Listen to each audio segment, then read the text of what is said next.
Hello, नमस्कार, आदाब, सत श्री अकाल, जय हिंद साथियों। मैं शिवम चौधरी एक बार फिर स्वागत करता हूं आपके अपने परिवार शिवम चौधरी क्लासेस पर।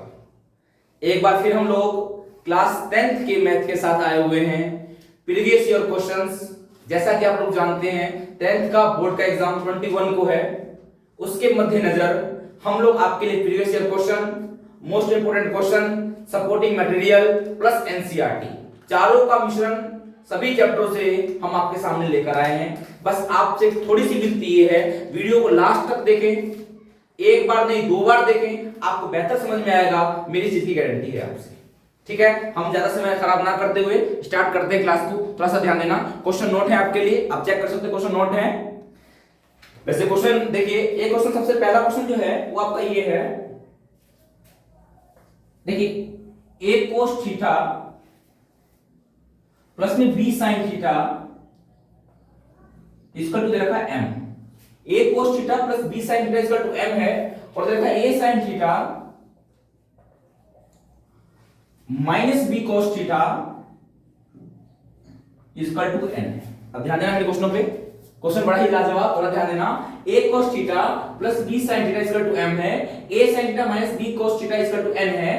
आपको बोला है a square plus b square बराबर है m स्क्वायर प्लस में n स्क्वायर का। आपको ये चीज प्रूव करके दिखाना है, यानी कि सिद्ध करके दिखाना है। भाई मेरे हिसाब से आपको क्वेश्चन समझ में आ गया होगा, वो तो क्वेश्चन पूरा आ तो रहा है ना। हाँ भाई, a cos theta plus b sin theta की वैल्यू दे रखी है m। बेटा प्रीवियस ईयर क्वेश्चन है, बोर्ड में आया हुआ, ध्यान देना इस बात पे। a sin theta minus b cos theta equal to n है, प्रूव करना है a square plus b square बराबर m square plus n square. अब हम क्या करेंगे, तो आप किसी भी चीज को लिख सकते हो, मैं लिखता हूं बाय राइट हैंड साइड। अब हम राइट हैंड साइड की बात करें तो क्या लिखा है, लिखा m स्क्वायर प्लस में n स्क्वायर। मेरे भाई पूरा m स्क्वायर है, यानी मैं लिख सकता हूं इसको a cos थीटा प्लस में b sin थीटा का स्क्वायर। भाई मैंने यही ना कि m का स्क्वायर लिख दिया, जहां से मुझे बताना वहां दिक्कत है। प्लस में n की वैल्यू क्या है, a sin theta minus b cos theta और वैल्यू स्क्वायर। अब एक फॉर्मूला बन के चला गया a प्लस बी का होल स्क्वायर, तो मैं कह सकता हूं, अगर मैं लिख के दिखाऊं a प्लस बी का होल स्क्वायर, तो मेरे भाई बच्चा भी बताएगा भैया a square plus B square plus 2ab। भाई देखो थोड़ा सा तो तेज चलना पड़ेगा, आपके पेपर है, हम बिल्कुल धीरे धीरे नहीं चल सकते, थोड़ा सा स्पीड को हल्का सा तेज चलना पड़ेगा। a प्लस बी का होल स्क्वायर हो गया और a माइनस बी का होल स्क्वायर हो गया,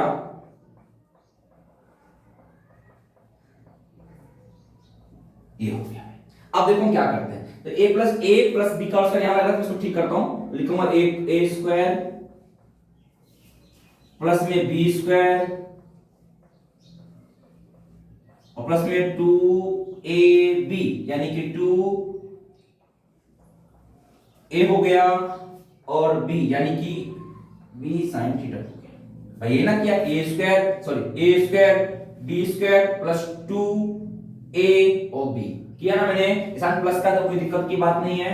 अब यहां पर लग रहा है a माइनस b का होल स्क्वायर, यानी a square plus b square minus 2ab, a square हो जाएगा a स्क्वायर प्लस में b स्क्वायर और माइनस में 2ab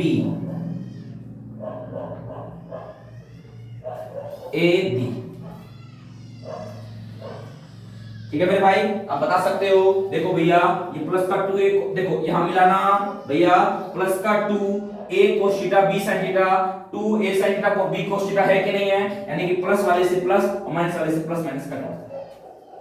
अब आपको ध्यान ये रखना, आपको लाना क्या है, अगर आपने इसको सीखा तो आपको लाना क्या है, लाना है a स्क्वायर जमा में b स्क्वायर।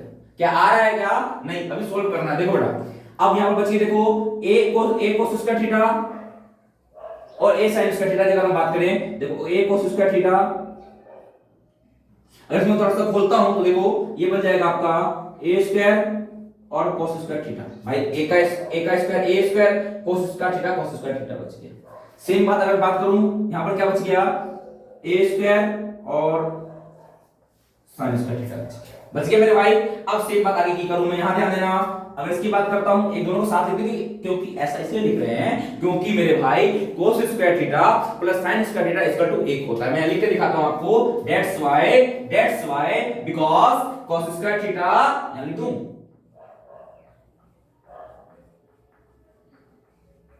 ठीक है मेरे भाई, लिख दिया मैंने, कोई दिक्कत की बात नहीं है। देखो a स्क्वायर cos स्क्वायर, देखो a square cos square theta लिख दिया, सेम बात a square sin square theta, इसको सेम खोल लो, b square sin square theta हो जाएगा, इसको भी खोल लो, b स्क्वायर और cos स्क्वायर थीटा हो जाएगा मेरे भाई। अब देखो आप सिंपल सी बात, देखो a स्क्वायर कॉमन आ गया, cos square theta sin square theta बच गया, यानी कि cos स्क्वायर थीटा और प्लस में sin स्क्वायर थीटा बच गया मेरे भाई। सेम बात देख लो यहां पर भी, प्लस वाले साथ 20 का दोनों में कॉमन आ गया, क्या बच गया, sin स्क्वायर थीटा और प्लस में cos स्क्वायर थीटा। आपको पता है कि भाई a स्क्वायर का a स्क्वायर, अगर cos square theta sin square theta कितना होता है, cos स्क्वायर थीटा और sin स्क्वायर थीटा कितना होता है, बोलो 1 होता है। मैं लिखते हैं यहां पर, आप सीधा लिख सकते हो 1 स्क्वायर गुना में 1 बिल्कुल कोई दिक्कत नहीं।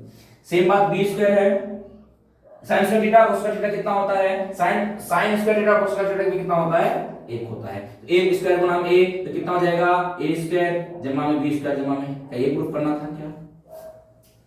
समझ रहे हो मेरी बातों को, समझ में आ रही है मेरी बातें? ये आपकी बातें हैं, बिल्कुल आसान सी बातें हैं, आपको प्रूफ करके दिखाना है a square plus b square बराबर m square plus n square. समझ में आया होगा, कर दोगे ना इसको, समझ पा रहे हो ना, कोई दिक्कत तो नहीं है ना?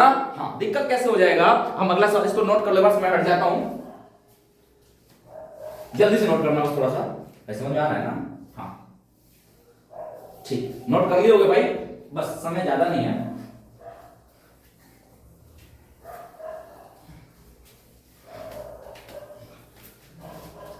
अगला सवाल देखना भाई, एक और कितना बेहतरीन सवाल, इसका कोई जवाब नहीं बेटा। वैसे क्वेश्चन थोड़ा देखो हिंदी में है, क्योंकि हमारे पास कोई साधन नहीं है कि किसी क्वेश्चन को ट्रांसलेट कर दे कहीं पर लिखा हुआ, तो क्वेश्चन लिखना ही पड़ेगा।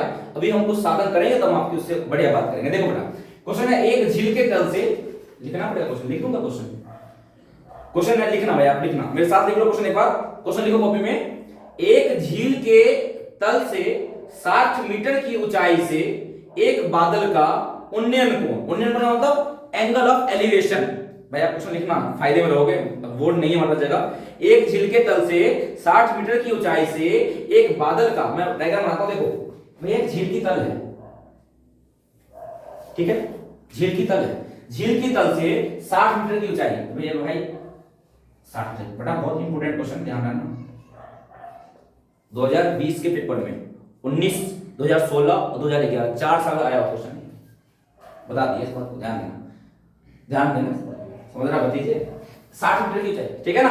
अब इस पर क्या है, एक झील के तल से 60 मीटर की ऊंचाई पर, 60 मीटर की ऊंचाई कह रहा एक बादल का उन्नयन कोण, मान लो कोई बादल है यहां पर, ये कौन है, क्लाउड्स, बादल है, बादल नहीं, बादल का उन्नयन कोण, बादल का उन्नयन कोण कितना डिग्री, 30 डिग्री, तो भाई इसका बादल का उन्नयन कोण जो है ना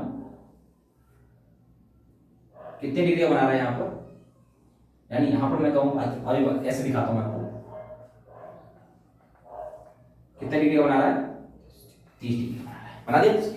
अब क्या कह रहा है, देखो कह रहा है उसी स्थान से झील में बादल की छाया, तो भाई जब नदी होती है, मतलब तालाब है, तो बादल की छाया नीचे की ओर दिखाई देती है, नीचे की ओर दिखाई देती है ना, तो अगर मैं इसकी बात करूं, उल्टा डायग्राम आता है, मतलब ऐसे मान लो बादल यहां दिखाई दे रहा है, तो जो बात है यानी इसी बिंदु से, यानी कि सेम बिंदु से, ठीक है ना, इसी बिंदु से, इंपोर्टेंट बोला हुआ है, वह उसी स्थान से झील में बादल की छाया का अवनमन कोण 60 डिग्री होता है। तो इसको कंप्लीट कर दो डायग्राम को, कितने डिग्री का होता है मेरे भाई, 60 डिग्री। समझ में आया मेरी बात, समझ रहे हो? हाँ, तो कह रहा है कि भैया अवनमन कोण 60 डिग्री, यानी कि सिंपल सी बात पर ध्यान रखना, अवनमन को बोलते हैं एंगल ऑफ डिप्रेशन, ठीक है। इंग्लिश वाले बच्चे भी ध्यान देना, झील के तल से बादल की ऊंचाई ज्ञात करो, यानी आपको बादल बताना है, यानी कि बादल बताना है, हाइट ऑफ बादल, height of clouds, height of, English में लिखता हूं, फाइंड हाइट ऑफ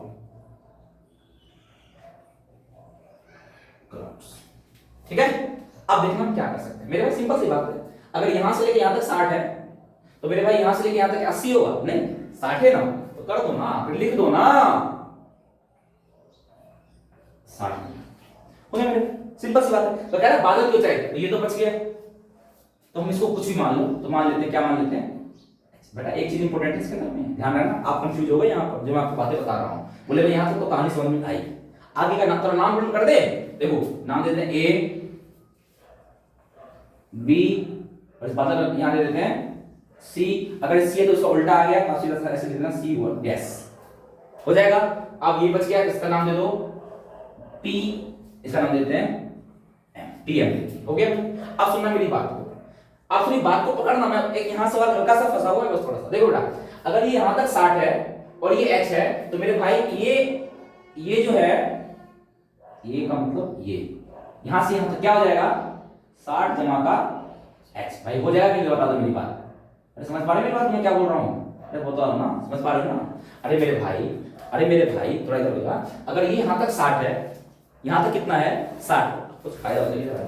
अगर यहाँ तक 60 है और बादल की ऊंचाई हमको नहीं पता, बादल की ऊंचाई का मतलब क्या निकालना, हाइट ऑफ क्लाउड मतलब, यानी कि हमको निकालना है बादल इक्वल टू 60 जमा में h। आई बात समझ में, समझ रहे हैं बात को, खाली 60 नहीं निकालना है, हमें निकालना है 60 जमा में h, ये हमारा आंसर होगा। तो भैया ये तो 60 हो गया और ये h हो गया, यानी कि 60 जमा h की बात है, दिख नहीं रहा, थोड़ा सा बोर्ड छोटा पड़ेगा, डायग्राम थोड़ा सा पीछे बना दिया, हो गया। अब क्या यही डायग्राम इसका उल्टा है कि नहीं यहां से, तो भैया अगर ये यहां से लेके आता 60 जमा का h है, तो ये भी यहां से यहां तक क्या हो जाएगा 60 जमा का h। बता बात समझ आई कि नहीं आई ना, अरे आई ना बात समझ में। भैया अगर ये 60 है तो ये h हो गया, यानी पूरी की वैल्यू होगी 60 जमा में h। तो जब इसका उल्टा हो गया, छाया बन रहा है, तो मेरे भाई तो 60 जमा, अगर मान लो मैं जितना 5 फीट अभी हूं, अगर मैं नदी के नीचे देखो तो नीचे भी तो 5 फीट का दिखाई दूंगा कि नहीं दूंगा, 8 फीट का तो नहीं ना हो जाऊंगा, तो सेम डायग्राम यहाँ है। वेरी इंपॉर्टेंट, इसलिए मैं थोड़ा सा समय दे रहा हूं सवाल पे, आप ध्यान से करना। अब देखो हम क्या कर सकते हैं, आप कुछ भी कर सकते हो, वैसे तो कुछ भी कर सकते हो। देखो अगर मैं यहां बात करूं तो आप डायग्राम दिख रहा होगा आपको, देखो पी एम सी डैश, यहां लिखता हूं, याद है ना, यहां लिखता हूं, देखो triangle P M C dash में, इन triangle P M C dash में, देखो बेटा पी एम यानी ये वाला बात कर रहे हैं भाई, मार्कर नहीं है यहां, ध्यान देना, यहां इस वाले रूल्स की बात कर रहे हैं, ठीक है। अब देखो भैया सिंपल सा रूल, मैं ऐसा सीख रहा हूं क्या, पहली बार सीख रहे हो। यहां एंगल दिख रहा है एंगल, यानी एंगल दिख रहा है ना, कोण दिख रहा है ना आपको, देखो बेटा एंगल के सामने वाला परपेंडिकुलर यानी कि लंब के सामने वाला हाइपोटेन्यूस यानी कि कर्ण, और जो बच गया वो हो जाता है आधार। तो मेरे भाई एक बात बताओ, मैंने आपको हमेशा एक बात कहा है कि आपके पास दो चीजें आएंगी, दो चीज निकालनी होगी आपको। तो मेरे भाई क्या इसका कोई काम दिख रहा है क्या तुमको, नहीं दिख रहा है इसका कोई काम, यानी कि शादी में बिना बुलाए आया हुआ है नाचने के लिए, इसको छोड़ दो, आपका काम है इस वाले का, इस वाले का।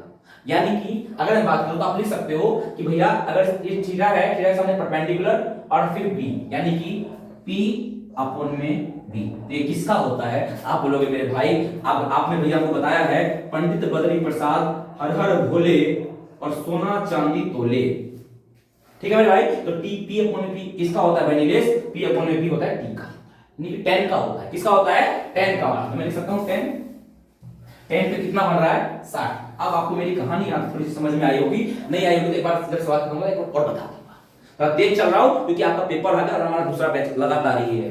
तो 1060 की बात करें तो कितना हो जाएगा √3 पी ढूंढो मेरे भाई, पी। अब ध्यान देना पी, देखो मैं थोड़ा सा अच्छा सा लिखूं, हाँ चलो ठीक है। देखो आपने जो ट्रायंगल लिया है, अगर इसको थोड़ा सा तो ऐसे लिखना, थोड़ा सा ऐसा चलेगा, देखो मैं थोड़ा सा लिख देता हूं 1060 अपॉन में, देखो भैया ये p हो गया, तो p का मतलब हो गया m और c डैश, तो यहां लिखता हूं मैं m c डैश, हो गया भाई, और b का मतलब हो गया p m, ये ऐसे देखो क्या जाना है, हो गया मेरे भाई।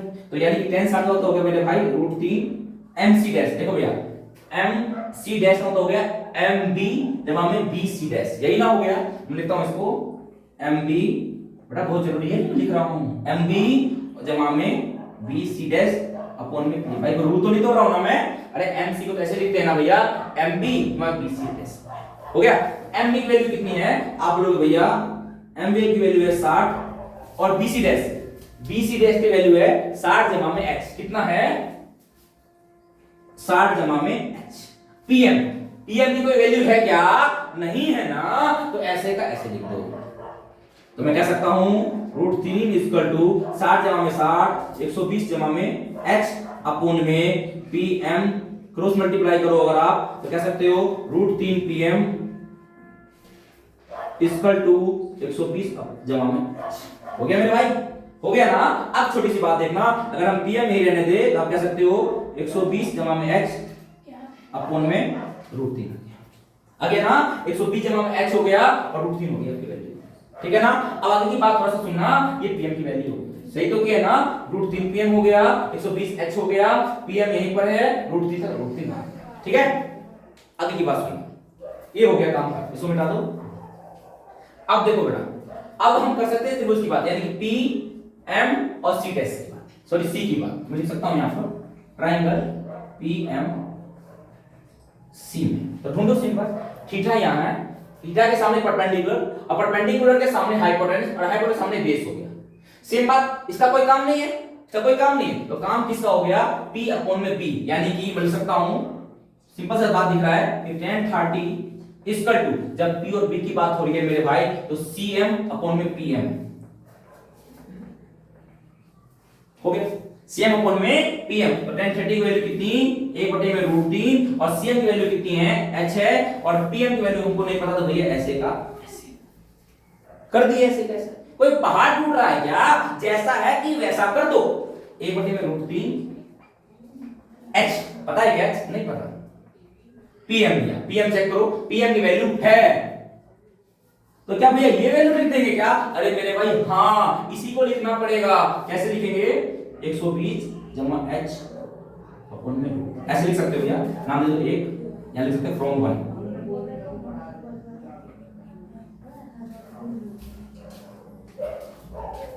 देख रहे हो क्या ये, ठीक है ना। फ्रॉम 1 से, फ्रॉम हम 1 से लिख देंगे इसको।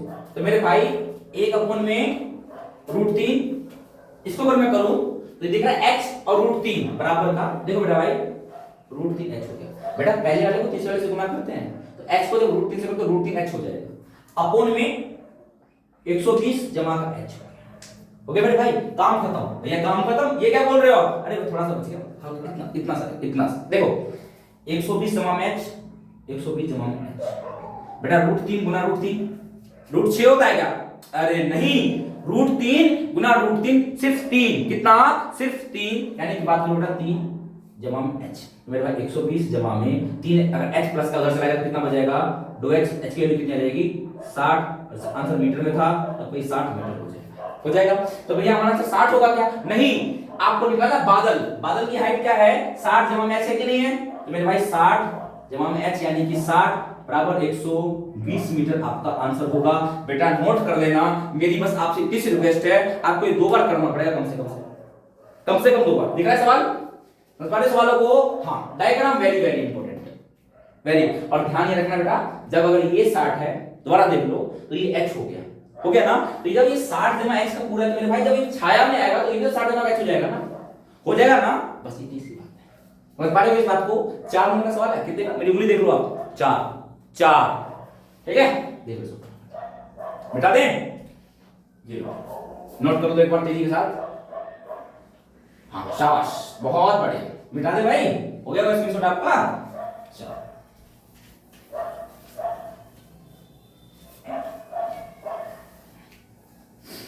देखो बेटा, एक सवाल ऐसा भी, एक सवाल ऐसा भी, ये भी पिछले साल के पेपर में आया हुआ था बेटा, ध्यान रखना इस बात को।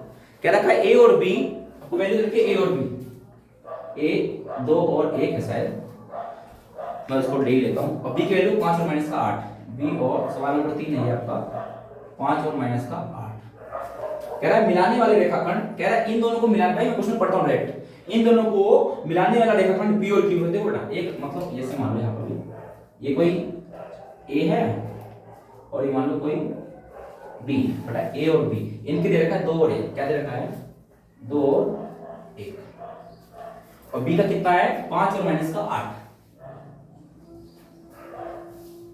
5 और माइनस का, ओके भाई, ए और बी है, ए और मिलाने वाला रेखाखंड पी और क्यू, मिलाने वाला जो रेखाखंड है वो पी और क्यू है, यानी कि पी है यानी कि क्यू है, हो गया।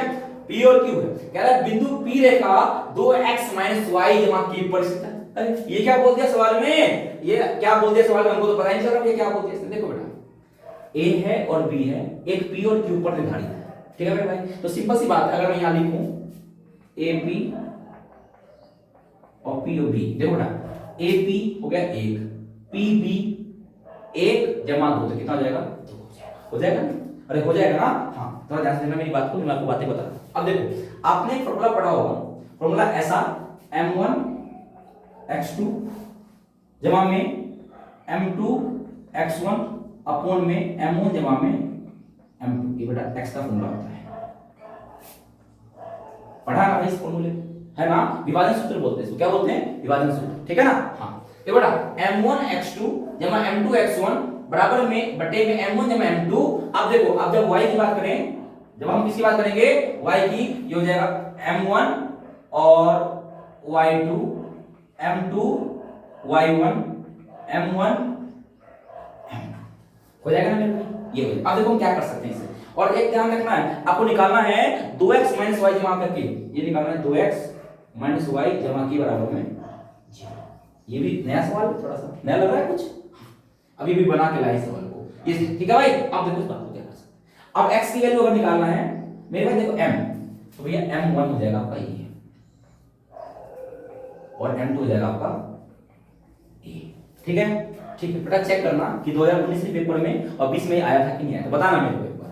अब देखो बेटा m1 की वैल्यू कितनी है, 1, x2 देखो बेटा सेम बात, अगर मैं यहां लिख के दिखाऊं आपको, यहां लिखूं देखो बेटा, ये आपको आ जाता है x1 y1, इसका पहला x2, इसका पहला y2, x1 y1 x2 y2, ठीक है। अब देखो अगर बात करूं m1 की वैल्यू कितनी है, 1 है, गुना x2 की वैल्यू चेक करो, x2 की वैल्यू 5 है, मैंने 5 लिख दिया, प्लस के साथ m2 की वैल्यू कितनी है, 2 है, x1 की वैल्यू कितनी है चेक करो, x1 की वैल्यू आपके पास 2 है, m1 जमा m2 1 जमा का 2, मैं लिख देता हूं 1 जमा का 2, वैसे लिखने की जरूरत नहीं है। देखो बेटा 5 एकम 5, 2 2 2 दूनी 4, अपन में 1 और 2 3, यानी 9 अपन में 3, यानी कि 3 3 9। आप बोल सकते हैं x की जो वैल्यू आएगी कितनी आ जाएगी, सहमत हो मेरी बात से, सहमत हो ना। अब देखो y की बात करते हैं, तो y m1 चेक करो 1 ही होगा, y2 माइनस 8 है, प्लस का m2 यानी कि 2, m2 यानी कि 2, y1 यानी कि कितना, y1 यानी कि 1 और 2 3, तो मैं कह सकता हूं y की जो वैल्यू होगी मेरे भाई 8 एकम 8 यानी कि -8, 2 एकम 2 यानी कि 2 अपॉन में 3, 8 में से 2 गया 6, माइनस का 6 अपॉन में 3, और 3 दूनी आ जाएगा 6, हो गया मेरे भैया हमारा आंसर आ गया, नहीं आंसर नहीं आया। अब यहां रखो, देखो x वैल्यू आ गई इतनी और y वैल्यू आ गई इतनी, यानी कि x की वैल्यू आ गई कितनी 3 और y वैल्यू आ गई यानी कि कितनी -4, ठीक है। अब देखो बेटा 2 x की वैल्यू कितनी है 3, तो 3 रख दिया, y की वैल्यू कितनी है -2 है, तो -2 ऐसे लिखना बेटा, यहां भी गलती करते हो ध्यान रखना, माइनस है y की वैल्यू -2 तो y की वैल्यू -2 लिखिए, तो बेटा 2 दिया 6 माइनस माइनस प्लस जमा के बराबर 0, 6 और 2 8 जमा के बराबर में 0, तो मेरे भाई अगर मैं के रहने दूं समझ पा रहे मेरी बात को। क्वेश्चन में क्या बोला होगा, क्वेश्चन बोला होगा कि आपको ए बी दिया हुआ है, अब आपको इक्वेशन दे दिया और आपसे बोला भैया क्या निकाल के दिखा दूं हमें के की वैल्यू, तो आप देखेंगे के की वैल्यू कितनी आ जाएगी -8। ऑप्शन में अगर आ जाए तो -8 -6 -5 -2 दिया होगा, बड़े में आ जाए तो आप 1 2 3 2 2.5 3 नंबर तक सवाल भी आ सकता है पेपर में, ठीक है। समझ पा रहे मेरी बात को, उतार दोगे, मैं हट जाऊं, ये लो बेटा आप जल्दी उतार दो एक बार, चलो उतार लियोगे, आगे देखना।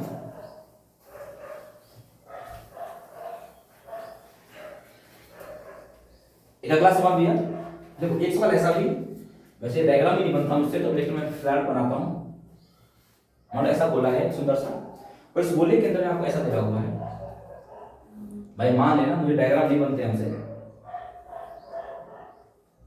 ये जो है ऐसे टच करते हुए जा रहा है यहाँ पर ऐसे, और सेम बात ये जो है ऊपर में भी आपको टच करता हुआ जा रहा है ऐसे, ऐसे बंद हो गया डायग्राम, बहुत बढ़िया। हाँ थोड़ा सा लिखा हुआ बचा है, तो भाई आपको क्वेश्चन में दिया हुआ है ए और यहाँ दे रखा है बी, क्वेश्चन में दिया हुआ है सी और यहाँ दे रखा है डी, ये पॉइंट यहाँ है और यानी कि ये पॉइंट इससे मिलता हुआ ऐसे जा रहा है और इससे मिलता हुआ ऐसे जा रहा है। ठीक है भाई, ठीक है। और आपको बता रखा है भैया यहाँ पर O है और AOB की जो वैल्यू 125 है, मैं लिख सकता हूँ गिवन है आपके पास में, यहाँ लिख दो गिवन है कोण AOB इक्वल टू 125। आपको फाइंड करना है यानी कि ज्ञात करना है कोण COD, कोण COD क्या करना है, ठीक है ना। आपको COD निकालना है, समझ रहे हो बात को, COD। अब देखो हम क्या कर सकते हैं सवाल के अंदर, आप इस सवाल के अंदर में कुछ भी कर सकते हो, कोई फर्क नहीं पड़ना, कुछ कैसे भी करो। देखो ध्यान से देखो बेटा कुछ भी नाम मान लो, मैं थोड़ा सा नामकरण करता हूं ऐसे नामकरण कर दो। मैं कह सकता हूं ये हमारा हो गया FEGH।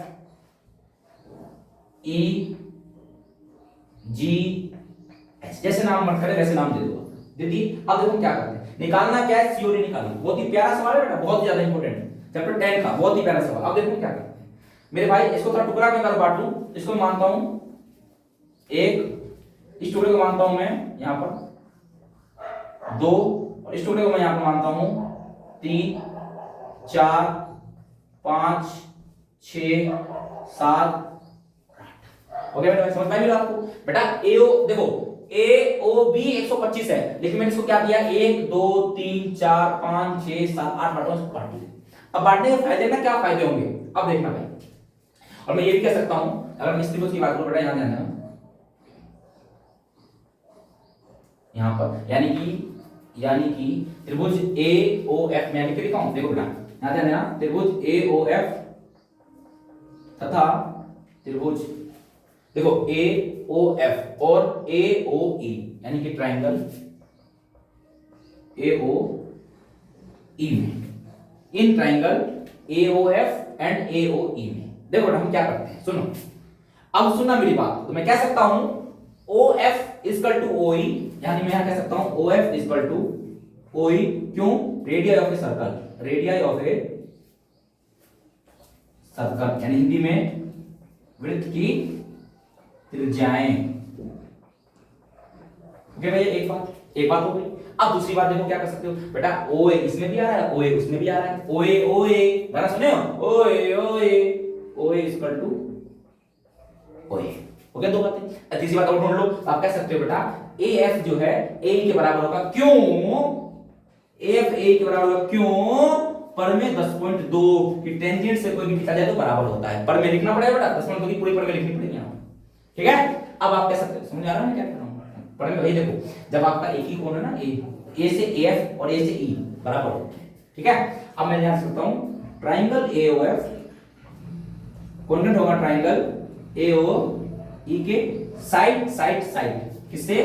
Side side side. आप ये भी कह सकते हो भैया कोण एक बराबर क्या हो जाएगा,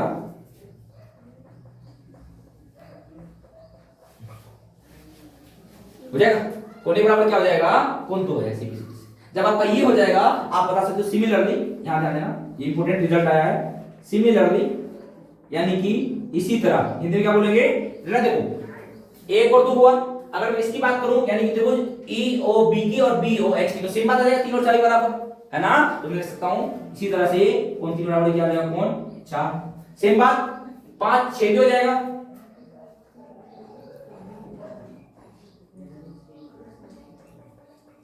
7 8 हो जाएगा। सेम बात कोरस्पेंडिंग ऑफ द इनके साथ हो जाएंगे सीपीसीडी से, किस हो जाएंगे सीपीसीडी। हो गया मेरे भाई, आप किसी से काम होगा। अब देखो हम क्या कर सकते हैं, अब आपके पास पता है पूरा कोण, यानी मैं यहां लिखता हूं, आप ऐसे लिखना कोण 1 2 जगह नहीं बची, थोड़ा सा नीचे लिखते हैं, यहां आ जाएगा 1 2 3 4 5 7। कहां लिखोगे, कंप्लीट एंगल संपूर्ण कोण, हिंदी में क्या लिखेंगे, कंप्लीट एंगल संपूर्ण कोण। देखो बेटा अब बात है, यहां ध्यान देना, देखो बेटा आपको पता है क्वेश्चन में कोण 2 और 3 125 दिया हुआ है, दिया है कि नहीं? देखो बेटा 125 दिया AOB, तो AOB यानी कि 2 और 3 की बात आ रही है। देखो 2 और 3 में 125 आ रहा है कि यार, एक पे तो नहीं आ रहा है बेटा, बोलो नहीं यार, वीडियो बन रही है, बोल रहे हो आप लोग, खड़े हो, ये बैठ जाओ, ये बैठ जाओ, ठीक है ना। अगर हम बात करें 2 और 3 की बात करते हैं, अगर हम यहां पर 2 और 3 के अंदर में आपका 125 आ रहा है यहाँ पर।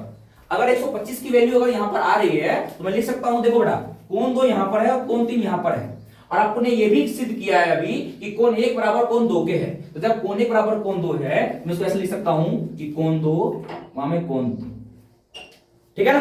अब देखना कोण 3, अब कोण 3 की बात करूं तो कोण 3 बराबर कोण 4 है, या तो मैं 3 लिख लूं या तो मैं 4 लिख लूं, ठीक है ना। मैं लिख सकता हूं कोण 3 जमा में कोण 3। अब दिक्कत यहां आ गई कि हम 5 6 में से 5 लें या 6 लें, 7 8 में से 7 लें कि 8 लें। आपको ज्यादा दिमाग खर्च नहीं करना है, आपको फाइंड क्या करना है, फाइंड करना है COD। तो मेरे भाई एक बात बताओ, COD में 6 और 7 आ रहा है कि नहीं आ रहा है? आ रहा है ना, तो आप 6 और 7 ही लोगे, इस तरह से लोगे कोण 6 जमा कोण 6 कोण 7 जमा में कोण 7 बराबर 360। भाई मेरी बात समझ में, मैंने क्या बोला, मैंने कहा देखो बेटा कोण 1 बराबर कोण 2 था, तो भैया आपने कोण 2 ही क्यों लिया, क्योंकि बेटा आपको क्वेश्चन में कोण 2 और 3 की वैल्यू 125 दिया हुआ था ना, इसलिए लिखे। अब देखो बेटा 2 कोण 2 2 कोण 3 2 कोण 6 2 कोण 7 बराबर हो जाएगा 360 कंप्लीट एंगल के साथ। 2 इसके अंदर भी, 2 इसके अंदर भी, 2 इसके अंदर भी, 2 इसके अंदर भी, हम 2 ले सकते हैं कॉमन, बच जाएगा कोण 2 कोण 3 कोण 6 कोण 7 बराबर 360। आप ये भी कह सकते हो 2 गुने में तो भाग में चला जाएगा, तो कोण 2 कोण 3 कोण 6 कोण 7 इक्वल टू 180 आ जाएगा भाई। 2 गुने में ना किसमें आ जाएगा, भाग में आ जाएगा। अब देखो 2 और 3 की वैल्यू कितनी थी, 125, कोण 6 कोण 7 बराबर 180। आप कह सकते हो भैया कोण 6 जमा कोण 7 की वैल्यू जो आ जाएगी वो आ जाएगा कितना, सिर्फ 55। कितना आ जाएगा, 55। क्या 6 और 7 पे COD नहीं आ रहा है क्या, अरे आ रहा है ना, तो कोण COD इक्वल टू 55 आपका आंसर, ये आपका सवाल। समझे मेरी इस बात को, इस बात को थोड़ा सा ध्यान रखना। जो आपको इस वैल्यू के अंदर में था, आपने सब टुकड़ों में बांट लिया, यानी 1 में 2 में 3 में 4 में 5 में 6 में 7 में 8 में, उसके बाद आपको देखना क्या है, ठीक है। बहुत ज्यादा अच्छा सवाल, आप इसको भी नोट कर लेना एक बार। मैं साइड हट जाता हूं, आप इसको नोट कर दो एक बार। हाँ चलो, इसको अगला सवाल देख लो एक बार और, एक सवाल और देख लो आप।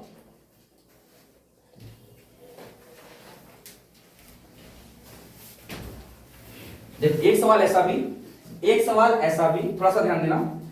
सवाल तो ऐसे बहुत है अभी, लेकिन खैर देखो देखो बेटा, आपको इसके अंदर में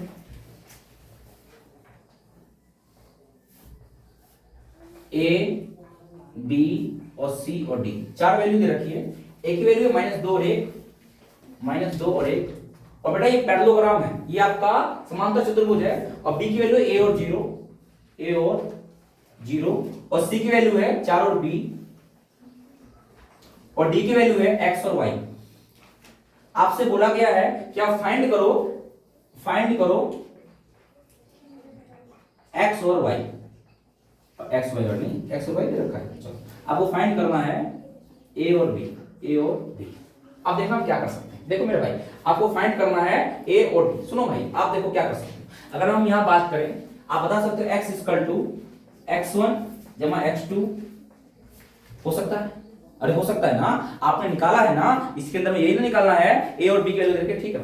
x1 जमा x2 अपन में क्या कर सकते हो, 2 कर सकते हो, हो सकता है इसके अंदर भी। अब देखना हम क्या करते हैं, थोड़ा सुनना। अगर हम बात कर रहे हैं बेटा, खाली बात कर रहे हैं किसकी, आप इसको थोड़ा सा मिला लो, ऐसे एक वैसे मिला लो, मिला लोगे, अरे हो जाएगा ना। तो यहाँ लिख दो AC का बात कर रहे हो, किसकी बात कर रहे हो, AC की बात कर रहे हो। तो मेरे भाई AC के अंदर में बात करें अगर हम यहाँ पर, और एक बात कर लेंगे DB की, एक बात किसी, देखो x का हो जाएगा x1 जमा x2 अपॉन 2, और इसका y निकाले तो y1 जमा y2 अपॉन में 2, हो गया ना, हो जाएगा ना। अब सुना यहाँ पर ध्यान से, देखो इसकी जो वैल्यू हो जाएगी, ये हो जाएगा x1 y1, ये हो जाएगा x2 और y2 हो जाएगा। अब आप चेक करो बेटा, देखो x की वैल्यू, x1 कितना, x1 माइनस का 2, x2 कितना है 4, अपोन में कितना हो जाएगा 2, यानी कि x की जो वैल्यू आ जाएगी 2 में से 4 गया तो 2, यानी कि x की जो वैल्यू आ जाएगी मेरे भाई, ये आ जाएगा 1, हो गया x की वैल्यू 1। अब आप बात करो y की, तो y की जब आप बात करोगे तो आप यहां ध्यान देना, इसके अंदर देखो बेटा y के अंदर हम खाली अभी AC की बात करेंगे, सिर्फ AC की बात करेंगे एक बार हम। आप देखो इसके अंदर y1 की वैल्यू चेक करो कितनी है, 1 है।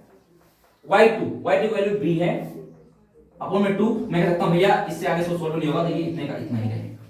AC की बात हो गई भैया। अब हम बात करेंगे किसकी, बात करेंगे हम BD की। देखो बेटा BD की अगर हम बात करें, BD के अंदर भी सेम बात, x equal to x1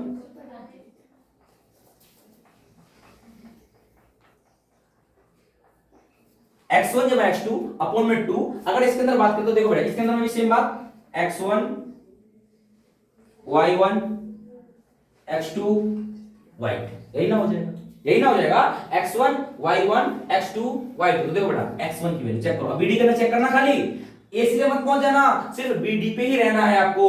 x1 की जो वैल्यू होगी वो हो जाएगी x, और x1 और x2 की वैल्यू हो जाएगी कितनी, a अपॉन में 2। हो गया भाई। अच्छा अब चेक करो, इसको सॉल्व नहीं कर सकते इससे ज्यादा। अब इसके अंदर चेक करो y1 की वैल्यू कितनी है y, और y2 की वैल्यू कितनी है 0। ठीक है, हो गया ना, अपॉन कितना हो जाएगा 2। तो आप बता सकते हैं वैल्यू ऐसे का ऐसे। ठीक है मेरे भाई, समझ पा रहे हो मेरी बात को, हो गया ना। अब आपको इसके बाद क्या करना पड़ेगा, कंपेयर। क्या करोगे, कंपेयर x को x वाले के साथ, y को y वाले के साथ। ठीक है, समझ गए मेरी बात को। तो कंपेयर कर लोगे ना भाई, जैसे देखो x बराबर 1 है तो आप यहां लिख दोगे 1 बराबर में x जमा 1 अपॉन में 2। कह सकते हो भैया क्रॉस मल्टीप्लाई करें, 2 बराबर हो जाएगा x जमा का 1। हो गया मेरी वैल्यू, समझ में आई मेरी बात, अरे समझ पा रहे हो ना मेरी बात को। तो आप इस तरीके से चारों की वैल्यू फाइंड आउट कर सकते हो जाएगा ना। तो ये आपका पैरेललोग्राम हो जाएगा, जितना AB होगा उतना क्या हो जाएगा CD होगा, उतना BC होगा उतना आपका AD होगा, क्योंकि सारे क्या है पैरेललोग्राम। ठीक है, इसको आप करना नोट भाई, बस इतना ही समय लगाने दो, फिर आगे की वीडियो में बात करेंगे। और अगर इसको बस थोड़ा सा पूरा देखना, हम आज थोड़े से कम सवाल हो गए, कल थोड़ा ज्यादा समय में, आज शाम को ही दूसरी वीडियो अपलोड कर देंगे। बस थैंक यू।